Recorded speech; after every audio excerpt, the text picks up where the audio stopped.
Guys, so today we are working on a Discovery 3. To be honest with you, I've not really worked on many of these. Basically, my mate bought it from a famous YouTuber, bought it as a non-runner. We've done all the basic checks, checked all the fuses, relays. Still doesn't start, comes up with a whole bunch of errors on the dashboard. Now when he got the car, there was actually two clusters. This is the cluster, that's the cluster that was actually installed. But we did notice that it's got a tamper-proof sticker on it that isn't Land Rover genuine, so we believe that this one's been repaired, and I'll explain about this one in a second as well. That's the other one that was in the car, and when we opened it we noticed that. So I don't know whether someone's just done a shoddy repair or whether someone's tried to repair it, or not too sure, but that definitely shouldn't be there. So we're going to first take that one off because we don't know which cluster is the original. I'm going to repair both the clusters, and on this cluster, when I opened it up and we checked it, it basically had, whoever's repaired it's done a really bad repair on it. So let me just show you this one as well and show you what's going on with that. Right, so this is the fault that it came up with. This video I've just taken off someone else's YouTube short, but this is basically the fault where you get transmission faults. It says E on the dashboard, hazards stay flashing, temperature gauge goes all the way to the top, and a whole bunch of other engine faults and lights on the dash. So this is the cluster that had the void sticker on it, this one here, and the one that's been previously repaired. And if we look there, you can see the actual main microprocessor's got so much flux all over it, they've not cleaned it. But also, it's got solder on there, which is going over two connectors. So, because we don't know which is the original, whether this is the original or this one's the original, what we're going to do is just get them both repaired and then see where we go from there. And hopefully, we can get his car started. So we're going to work on the first cluster, the one that's got the what looks like wire that's soldered over the terminals. So we'll get that off first and just make sure the tracks are okay. And then what I also want to do is reflow this plug here. Reflow, just going to show you. So I'm going to reflow this plug, reflow that microprocessor and that microprocessor as well. And basically just generally go over it and give it a good once over and make sure everything's okay. Right, so we've repaired one of the clusters. I'm just going to show you where it was. So the piece of wire, what it looks like, was actually running from this terminal here and running across here like this. So I have noticed actually that on this cluster there is a couple of other bits as well where they've tried to do repairs. So if you look at that resistor, you can see the flux all over it. And there was a few others that I noticed as well. Where's it gone? That one there as well.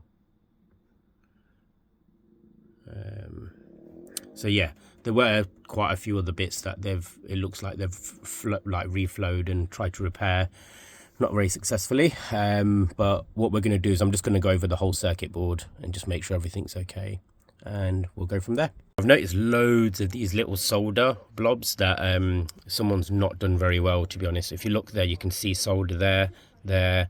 Noticed it pretty much over the whole circuit board, so now I'm having to go over every single piece of the circuit board just to see what's going on. Right, so we've done a repair on it. I'm not going to close it up just yet. I'm just going to test it all. Ant's just going to put the battery on and we will see what's going on with it. Right, so it's still doing exactly what it was doing before, but we've still got the other cluster that we need to have a look at as well, because we still don't know if this is the original or not. Right, so the first clocks that we looked at didn't work, but we also noticed that the mileage on the first clocks that we just put in were 86,000, and these clocks have actually got the right mileage, so it turns out that these ones are the actual original clocks that were in there. So I'm going to get this one repaired first. As you can see, it's got solder running across two terminals there, and it's also got solder across there as well. So we'll get that all cleaned up and see what's going on. So we checked everything else, and Rob has done a search on the bottom. This is on the passenger side, and he's found a broken canvas wire. So what we're going to do is get that repaired. Good guy. Cheers for that, Rob. So Rob's found this. We're going to get this repaired, and hopefully that'll make a difference. So we've done a temporary repair on the broken wire. These guys are just connecting the battery and the ECU back up, so we'll give it a test. Are we ready? No, still got a fault. I don't think it's going to do it. Oh, yes! Woohoo! That's your £800 bargain.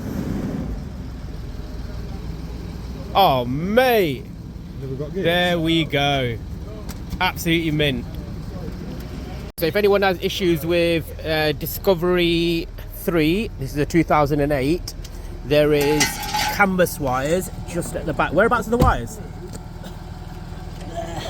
So yep, got canvas wires just at the back there. All you do is just drop the wiring loom down and check the canvas wires that run at the back. So yeah, well happy with that. Right, so that's all done. It's only got one fault on there, which is for seat motor, but both the seats are working anyway. There's no other faults. Starts perfectly. So there we go, all running. We'll get all that closed up and should be good to go. So it's all repaired, just taking it for a first drive.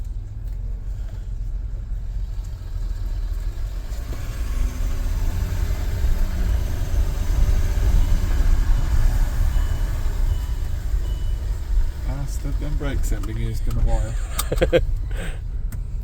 Put your seatbelt on, dip, and safety first. Oh yeah. And that would be bonging.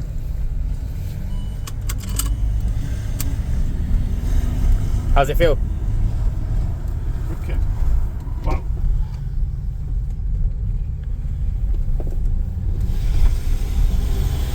Mate, that's wicked. The interior lights because of boot, isn't it? Yeah. That's decent, ain't it? Yeah, definitely. For like a broken wire. Yeah.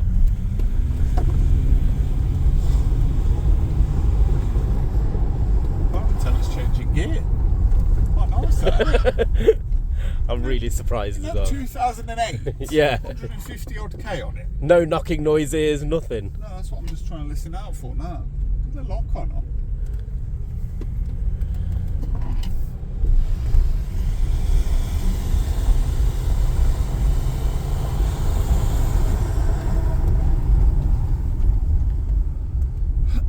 Temperatures going up nicely. Yeah, that's what I want.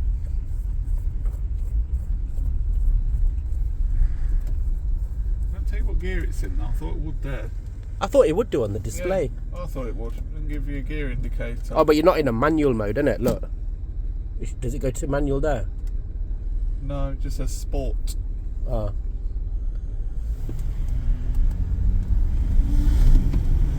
Yeah, it does. Oh, okay, yeah. Sweet.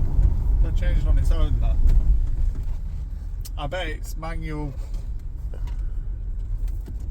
Done. That runs mint.